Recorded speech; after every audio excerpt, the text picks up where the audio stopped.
जी तो बच्चों, आज का जो हमें सेकंड टॉपिक पढ़ना है उसका नेम है सिंपल पेंडुलम।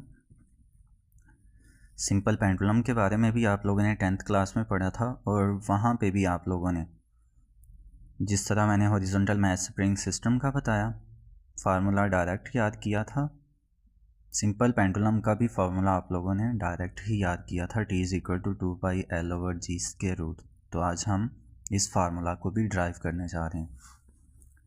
तो फर्स्ट ऑफ ऑल तो हमें पता होना चाहिए एक सिंपल पेंडुलम है क्या। A simple pendulum consists of a small heavy mass suspended by a light string fixed at the upper end। तो सिंपल पेंडुलम एक स्मॉल से हैवी मैस के ऊपर मुश्तमिल होता है जिसको सस्पेंड किया जाता है एक बहुत लाइट सी स्ट्रिंग के साथ, हल्की सी स्ट्रिंग के साथ। और ये जो स्ट्रिंग होती है, रस्सी होती है, इसका जो अपर एंड है उसको एक फिक्स पॉइंट से कनेक्ट किया होता है। तो इसी को हम सिंपल पेंडुलम का नाम देते हैं। एक आइडियल सिंपल पेंडुलम क्या होता है? An ideal simple pendulum consist of a point mess.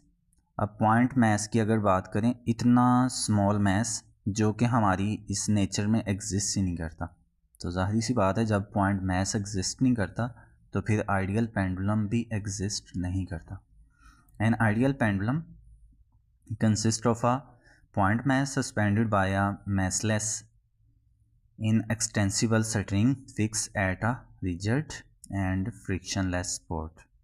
तो हम तो ये इमेजिन कर ही नहीं सकते कि हमारी जो डेली लाइफ की रूटीन है उसमें कोई भी स्पोर्ट ऐसी हो जो कि फ्रिक्शनलेस हो।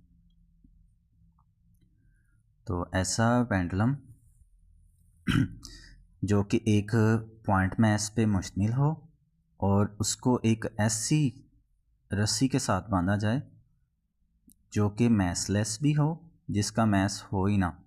हम तो एक बहुत स्मॉलर सी भी चीज़ कंसिडर करते हैं तो उसका भी कुछ ना कुछ मैस होता है।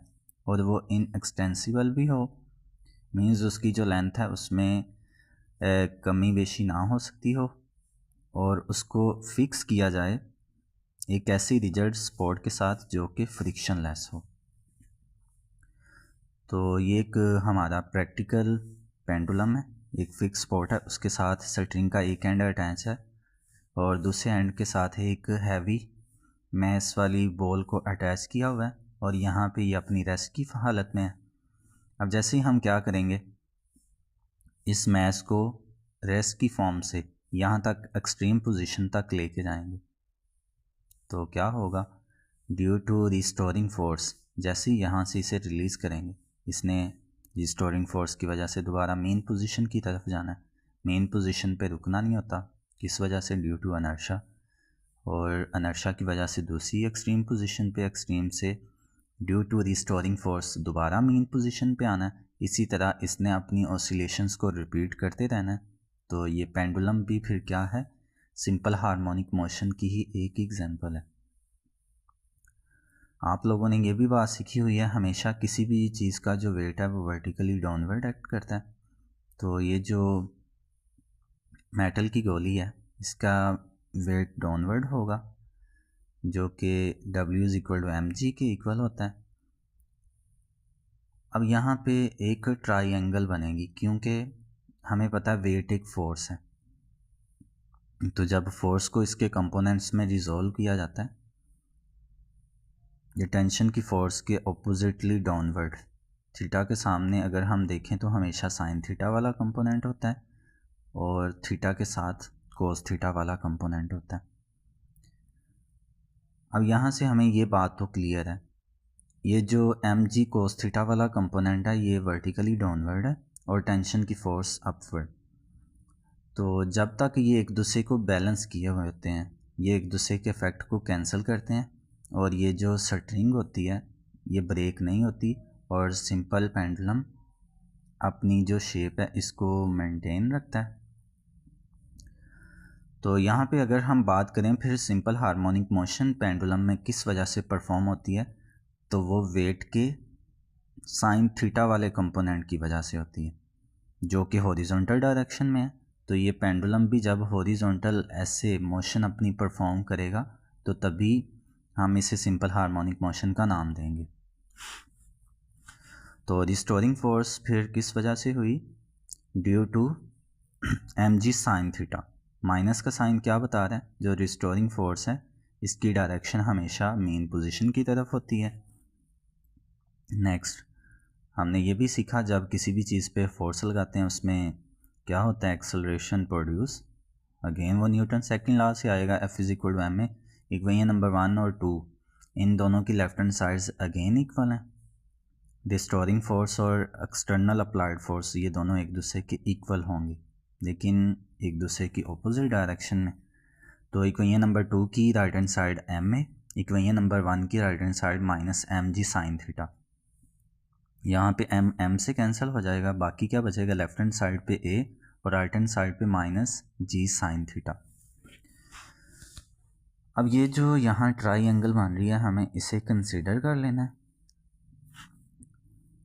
तो इसमें ये जो 90 का एंगल बन रहा है यहाँ पे, इसके सामने हमेशा हाइपोटेन्यूस होता है जो कि इस पेंडुलम की लेंथ L है, और यहाँ पे थीटा के सामने क्या होता है? परपेंडिकुलर, जो कि किसके इक्वल होगा? पेंडुलम जितना डिस्प्लेसमेंट कवर करेगा मेन पोजीशन से एक्सट्रीम पोजीशन तक। साइन थीटा इक्वल होता है परपेंडिकुलर ओवर हाइपोटेन्यूस के।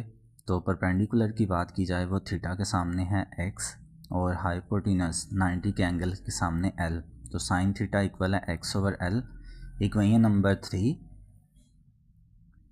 की अगर बात की जाए तो इसमें हम साइन थीटा की ये x ओवर L वाली वैल्यू को पुट कर सकते हैं। Put equation number 4 in equation number 3। तो a is equal to minus g और साइन थीटा की जगह पे आ जाएगा x over L। Next instantaneous acceleration का हमने फार्मूला ड्राइव किया था, is equal to minus omega square x. तो यहाँ पे हम इक्वेशन नंबर 5 और 6 को जब कंपेयर करेंगे तो क्या होगा? इनकी लेफ्ट हैंड साइड्स क्योंकि इक्वल हैं, राइट हैंड साइड्स भी इक्वल आ जाएंगी। इक्वेशन नंबर 6 की right hand side minus omega square x ये इक्वल आ जाएगी इक्वेशन नंबर 5 की राइट हैंड साइड माइनस जी एक्स ओवर एल के। तो ये माइनस माइनस से कट गया, एक्स एक्स से कट जाएगा, बाकी क्या बच जाएगा? ओमेगा स्क्वायर और राइट हैंड साइड पे जी ओवर एल। हमें स्क्वायर रूट स्क्वायर ख़त्म करना है, तो स्क्वायर ख़त्म करने के लिए स्क्वायर रूट लेंगे।